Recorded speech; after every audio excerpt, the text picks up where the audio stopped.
to When the Smoke Clears. Hi, my name is Joel. I like to get my podcast started always for the addict who still suffers with a moment of silence followed by the serenity prayer. It's a moment of silence, please. God, grant me the serenity to accept the things I cannot change, the courage to change the things I can, and the wisdom to know the difference. Thank you.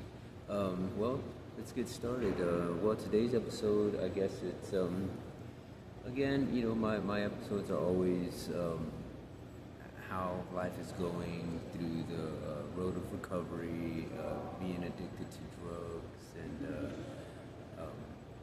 and the life after. And you know, I a lot of people always wonder, like, how am I gonna live my days? How am I gonna live my life?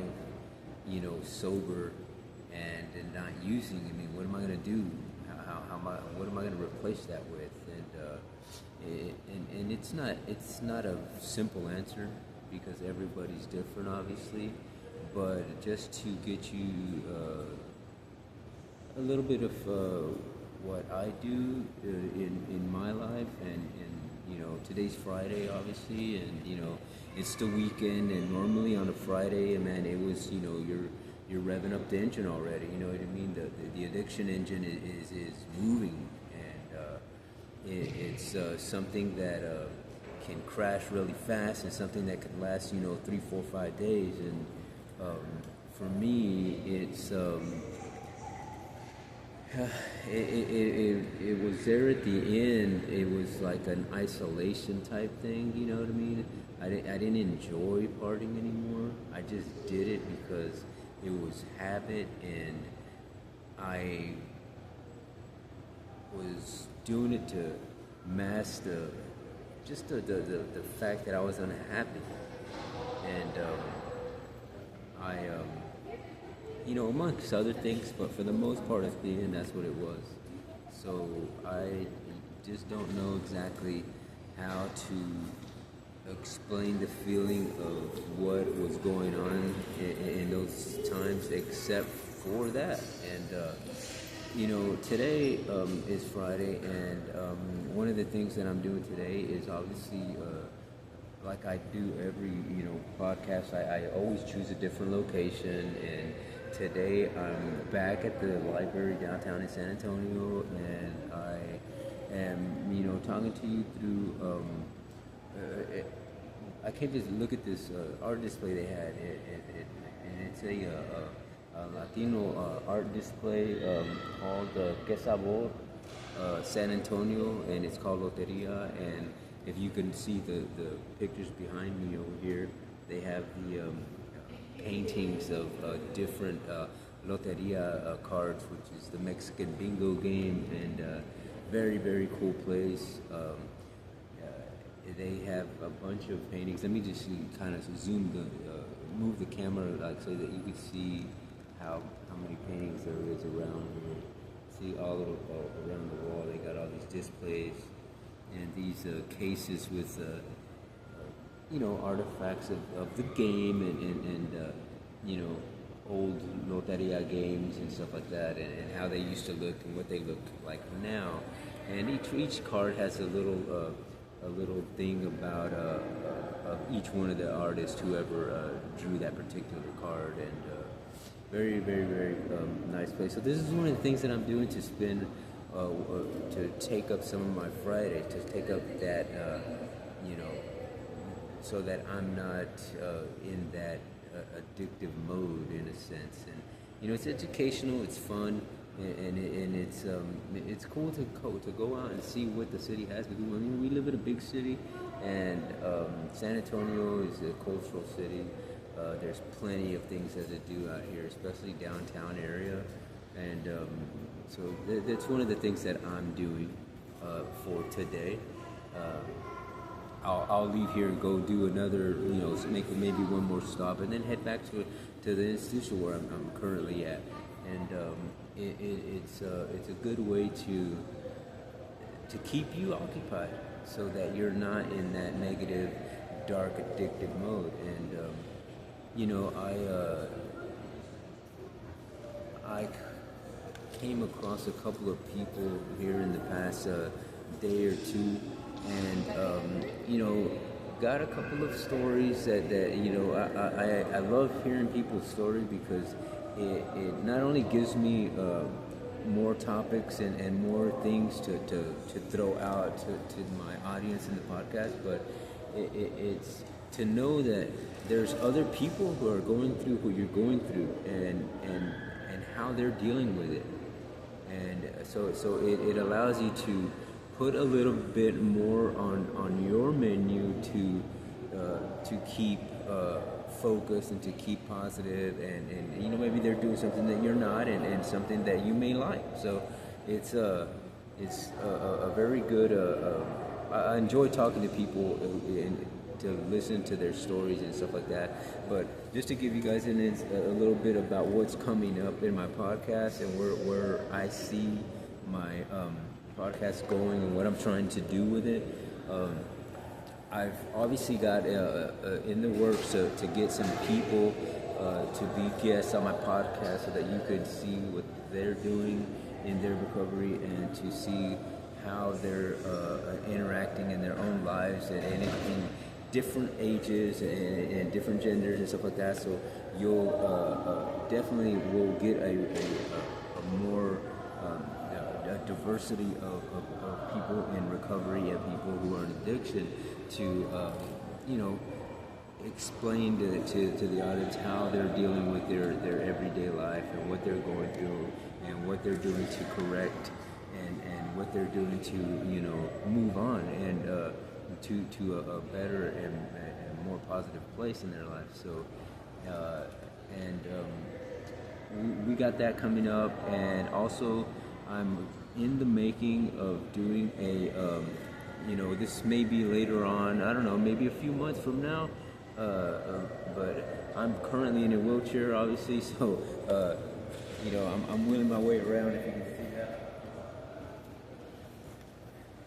I'm wheeling my way around, so I'm doing things as even though I'm a little limited on doing them, I'm still trying to get out there and spread the word and do my service to get the word out so that I can help out in any way possible. Well, just to give you, how you when you said met these podcast videos and stuff like that, you get these. People they'll give you a like or a dislike on your videos or whatever, and then they'll give you comments. Well, I got a comment from someone who was ecstatic about my video. They really liked it, and they were giving me thumbs up that I was doing a great job for a great service to spread the word and send a message of helping people and helping people in recovery and addiction. And they were from Iceland, so I was just freaking.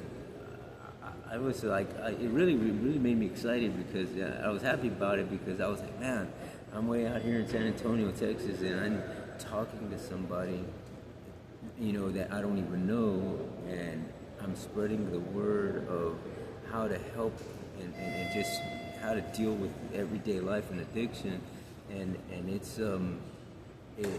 it's not discriminatory, the addiction isn't, and it's for me to say something in a positive way and for it to reach someone in Iceland, it's like you don't know how powerful the effect of your words can manifest to, and where they can manifest, and it was just exciting to me, and I was excited because it's a domino effect, you know what I mean? So you could say something that can really affect somebody in the positive that you don't even know, you know what I mean?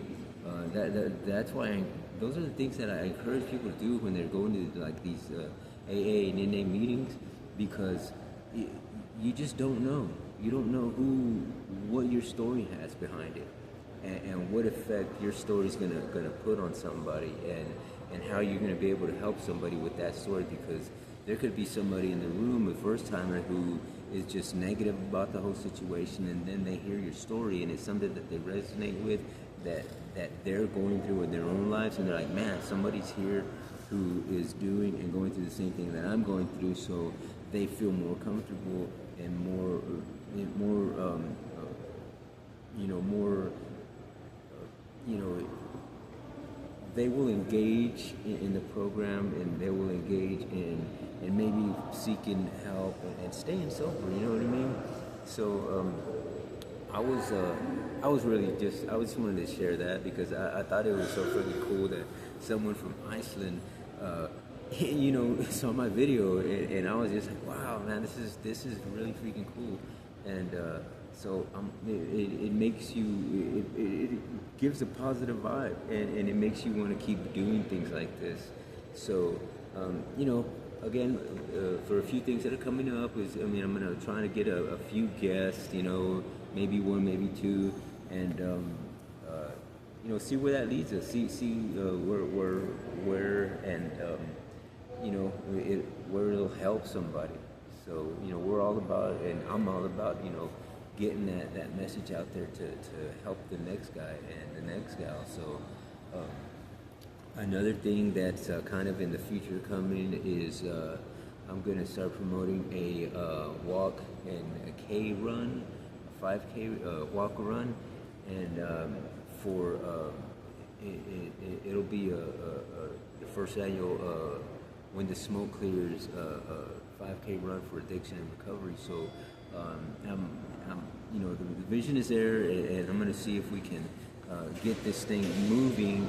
And my goal is to have a run walk, 5K run walk for like a morning or something like that, and at the end of the run, have all the runners involved and anybody else who came to support the runners to all muster up in a location at the end of the finish line there, and have us just a big meeting, if you would, and I'll get up there and share my story, and invite anyone else who'd like to share their story to spread the message and to help. So I'm really excited about it, and I'm hoping that it comes up pretty quick. So and I'll continue to do them. So I'm gonna hopefully I get the support of the city, the support of the audience, the support of just anyone who is part of the recovery community,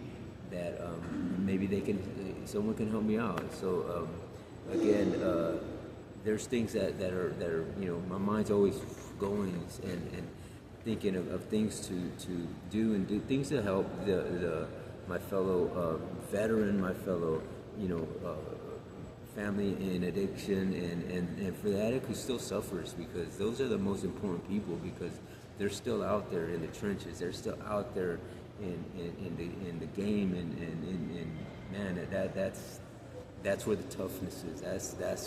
That's where we're trying to get the message, so that we can do something to get those people out of there and into the realm where we're at. So again, just wanted to make this short, podcast video today.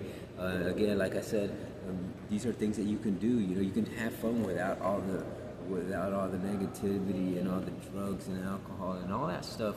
You can come and enjoy just like this, a museum, the art that's out here, and it's great.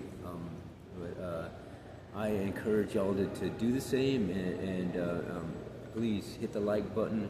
If you want to make a comment, whether it's positive or negative, I take everything with a grain of salt, and I encourage you, put whatever you want down. That way I know what I'm doing wrong, and maybe what I can do right. And so again, hit the like button, and like I always do at the end of my videos is, I always give out my number, just because if you need somebody and nobody hasn't told you today that they love you, that they care, hey, you know what, I love you and I care for you, man and girls. And my number is 210-278-2619, 210-278-2619. And my email is joelscorpflow@gmail.com. That's JOELSCORPFLO@gmail.com. Shoot me a call, shoot me a text, shoot me an email. And if you need help, if you're in that dark place and you want to get out and you just don't know how to do it, and you just are too, that pride's holding you back, shoot me a message, shoot me a text, and I'll do what I can. plant a seed in your ear to navigate you to the right resources that may be able to help you out in your area. And I always like to give a little shout out to a few of the meetings that go around town here in San Antonio. So if you'd like to attend one of those, man, there's some great people out there. It's the Esperanza group down on the west side, downtown San Antonio. The Goliad group on the southeast side of town. The Winners Club in the northwest side of town. And the Goliad group that's over in the north central part of town. So all of these groups are really good groups. I know people in all of these locations. They're great people. They won't turn you away. They'll help you. They'll give you a ride there. They'll give you give you some food, give you a ride, give you some love. I mean, they're awesome places and good people to be with, and it's one of the first steps to a good recovery. But I would just like to again thank everybody for watching the podcast, and again we're here live in San Antonio, Texas, just taking in the museum. So I appreciate the look, the likes and stuff on the rest of my stuff, and please hit the like button again, and por favor, and I appreciate it. I love you guys. Have a good weekend.